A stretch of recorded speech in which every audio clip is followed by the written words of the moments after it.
Halo, assalamualaikum warahmatullahi wabarakatuh. Salam perspektif saya. Kembali lagi di channel perspektif saya, channel sarung BHS terbaik di Indonesia. Tentu saja kita akan terus-menerus membicarakan, mereview berbagai macam sarung BHS. Nah, teman-teman, semua sarung BHS yang kita punya itu disponsori oleh toko sarung favorit dan terbesar di Indonesia, toko sarung Pak Haji Sater Ahmad yang ada di Kota Serang. Jadi teman-teman nanti kalau yang ingin membeli sarung itu bisa langsung datang ke toko Pak Haji Sater Ahmad yang ada di Kota Serang. Ataupun kalau teman-teman di luar kota dan nggak bisa, itu nanti kita bantuin dengan admin perspektif saya. Nomor teleponnya nanti kita terapkan. Nah teman-teman, sekarang kita akan review sarung BHS. Tetapi sebelum itu saya pengen mengembangkan channel perspektif saya dengan muatan-muatan yang agak edukatif gitu ya. Paling tidak saya coba memberikan informasi. Sebenarnya informasinya sih hari gini teman-teman bisa googling melalui HP teman-teman, tapi tidak apa-apa karena kebiasaan membaca orang Indonesia itu sangat rendah. Kalau menonton video atau mendengarkan mungkin bisa sambil kerja atau sambil ngapain, sambil bermain, sambil ngobrol dan segala macam ya. Nah teman-teman, jadi sejarah sarung ini awalnya hanya sebuah sepotong kain lebar yang hanya dijahit pada ujung-ujungnya gitu ya, sehingga membentuk bentuk yang kotak begitu, dan itu digunakan hanya diikatkan di pinggang dan jadilah sarung. Nah, kain sarung itu kemudian berkembang bermacam-macam bahan ya, dari katun, polister, atau yang paling banyak kemudian kita bicarakan di sarung BHS itu yang kain sutra. Jadi sejarah sarung ini agak panjang, misalnya sepanjang tempat di Asia Tenggara itu, terutama di Indonesia dan Malaysia, itu mengenal sarung sejak zaman sebelum ditemukan alat-alat tenun modern ya. Jadi mereka membuat sarung itu dengan alat yang ala kadarnya. Nah, kalau teman-teman pengen lihat, kemarin 2 minggu lalu saya ke Baduy ya, ke Baduy Dalam. Dan di pertengahan hutan, sebenarnya udah Baduy luar, ada satu rumah yang masih menenun kain itu sangat sederhana, alatnya hanya beberapa dia tenun. Dan di Indonesia sejarah sarung ini dimulai ketika misalnya orang-orang menemukan bukan menemukan karena sehari-hari di hutan kali ya. Sehari-hari di hutan itu menggunakan pewarna dari pewarna kuno yang diadopsi sekarang sih kayak batik gitu ya. Pewarna dari daun-daun dan serat-serat tertentu menjadi sebuah warna, maka sarung kemudian menjadi atraktif dan warnanya beragam. Kalau di Indonesia sarung dalam dipopulerkan itu setelah zaman perjuangan. Jadi orang-orang tradisional, pesantren-pesantren tradisional atau warga Indonesia pada umumnya, jadi sarung ini teman-teman tidak melekat pada identitas agama tertentu. Sarung juga biasa digunakan oleh agama-agama lain atau suku-suku lain, apalagi saya kira dari ujung ke ujung, dari suku Batak menggunakan kain sarung, di Jawa apalagi gitu ya, Sunda, kemudian di Bali, kemudian di Sulawesi, di Kalimantan, kemudian di NTT, Flores, sampai Papua itu saya kira memiliki sarung-sarung khas. Nah, di Indonesia itu dipopulerkan sebenarnya ketika Kiai Wahab Hasbullah, itu pendiri Nahdlatul Ulama, diundang oleh Bung Karno. Jadi setelah kemerdekaan, Kiai Wahab Hasbullah itu diundang ke istana Tetapi Bung Karno hari itu memberikan syarat-syarat tertentu karena di istana itu merupakan simbol-simbol negara yang memang harus datang dengan kondisi yang rapi.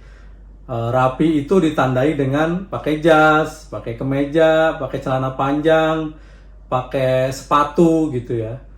Tapi hari itu Kiai Wahab Hasbullah tidak mengabulkan seluruhnya. Kiai Haji Wahab Hasbullah itu, Mbah Wahab, saya pernah ziarah ke makamnya beliau di Jombang ya, dekat makamnya Kiai Hasyim Asy'ari di Tambak Beras. Jadi Mbah Wahab Hasbullah mau menghadap Bung Karno di istana, tetapi tetap menggunakan sarung. Meskipun dipadukan oleh jas, oleh kemeja, tapi Mbah Wahab menggunakan sarung. Artinya identitas identitas kesederhanaan, tradisionalisme itu tetap digunakan oleh Mbah Wahab Hasbullah. Saya kira itu merupakan langkah yang sangat konkret, langkah yang sangat membanggakan, karena kemudian diadopsi sampai hari ini sarung bisa digunakan dalam momen-momen, tidak hanya momen-momen keagamaan, tetapi banyak momen, termasuk momen-momen penting kenegaraan juga orang bisa menggunakan sarung. Jadi motif karung ini ada berbagai macam teman-teman, ada yang tenun ikat, songket, tapis, dan bermacam-macam lah. Di Palembang, Minangkabau itu memiliki motifnya tersendiri ya, dan itu berbagai macam kita bisa temui sebarannya ya di seluruh Indonesia. Mungkin tidak hanya seluruh Indonesia, tetapi di negara-negara yang memiliki basis kuat soal sarung itu memiliki motifnya tersendiri, seperti di Yaman ya. Contoh di sarung BAS itu memiliki ikat Yaman, songket ikat Yaman. Itu ada, artinya memang di negara-negara banyak pun ada songketnya ini miliki karakternya sendiri. Nah teman-teman, saya ambil dari wikipedia.org, sarung di berbagai negara. Sarung di Yaman misalnya dikenal dengan nama futah atau izar, wazar atau makwis. Di Oman sarung dikenal dengan nama wizar. Orang Arab Saudi mengenalnya dengan nama izar. Jadi tekstil ini merupakan pelopor pada era Islam awal-awal. Pada era itu standar tekstil masyarakat muslim di Semenanjung Arab sangat tinggi. Industri tekstil pada era Islam memiliki pengaruh yang sangat besar terhadap dunia barat. Jadi ini sejarahnya. Sarung mungkin terkait dengan geografis dan terkait dengan kebiasaan orang setempat untuk berinteraksi. Jadi sarung telah menjadi pakaian tradisional masyarakat Yaman. Hingga kini tradisi itu masih tetap melekat kuat. Sarung Yaman menjadi salah satu oleh-oleh khas tradisional dari Yaman. Jadi memang di Yaman ini katanya memang sarung pertama kali masuk ke Indonesia itu dibawa oleh orang Yaman. Orang-orang yang berkunjung ke Yaman biasanya di sarung berpesan. Sarung Yaman terdiri dari beberapa variasi di antara model As-Safi, Al-Qada, dan An-Naxos. Sebenarnya di dunia Arab sarung bukanlah pakaian yang diidentikan untuk melakukan ibadah seperti sholat. Bahkan di Mesir sarung dianggap tidak pantas dipakai ke masjid maupun untuk keperluan menghadiri acara-acara formal dan penting lainnya. Di Mesir sarung berfungsi sebagai baju tidur yang hanya dipakai saat di kamar tidur. Jadi memang tradisi di negara-negara lain atau di daerah-daerah lain itu berbeda-beda. Kalau di Makassar misalnya sarung memiliki tempat yang sangat istimewa dan spesial, karena setiap pernikahan itu menggunakan kain sarung. Nah itu teman-teman sekilas sejarah sarung, dan di Indonesia memiliki sarung yang sangat membanggakan yang bisa diterima. Saya kira ini saya dalam tagarnya BHS menuju sarung terbaik dunia. Artinya memang produk asli Indonesia ini ingin coba mengingat kembali kejayaan masa lalu peradaban manusia menggunakan sarung. Nah, teman-teman, kembali ke review, saya sudah punya BHS yang agak jadul. Nah, ini BHS bentuknya aja panjang. Ini panjang, lalu kemudian kemasannya masih jadul. Kita lihat ada BHS apa. Dan ini masih disponsori oleh toko Paji Sater Ahmad. Wow, ini sepertinya si Sutra ya, karena di sini ada tulisan Sutra. Nah, ini ada sarung Sutra cap BHS. Jadi di sini memiliki tulisan Sutra, SGF Songket Gunung Fantasi. Warnanya apa ini ya? Kita lihat di ininya, biasanya ada indikator warnanya juga. 2008 violet sedang. Jadi warnanya tuh violet sedang. Ini diterbitkan pada 2018, dibuat oleh 2018. Ini sarung jadul, jadi tidak ada stempel. Oh, ada masterpiece. Jadi dia ini masterpiece, teman-teman. Nah, ini masterpiece. Meskipun tidak ada tulisan Sutra Spoon Seal, tetapi ini adalah Sutra.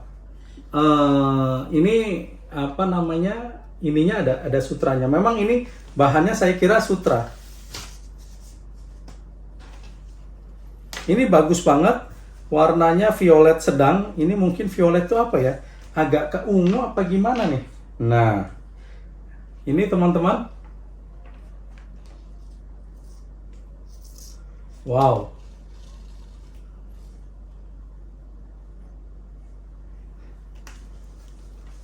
Sarung ini sangat ringan karena memang Sutra.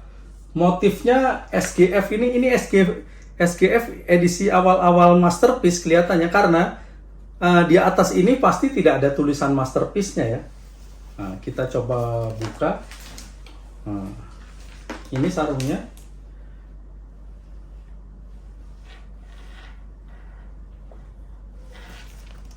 Embossment-nya masih semacam ini, teman-teman. Nah, ini ada embossment di sini. Nah,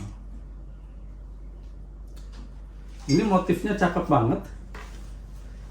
SGF ya. SGF Sutra.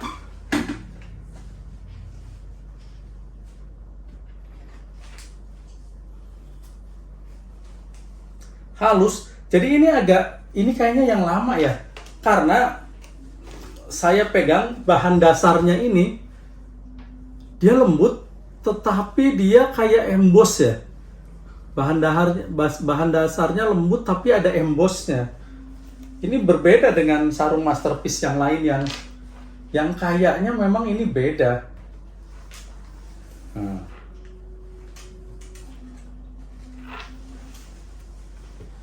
Wow. Oke. Baik, itu saja teman-teman review kita sarung BHS kali ini. Berikut juga sejarah soal sarung di Indonesia. Itu saja, ikuti terus channel Perspektif saya. Salam perspektif saya.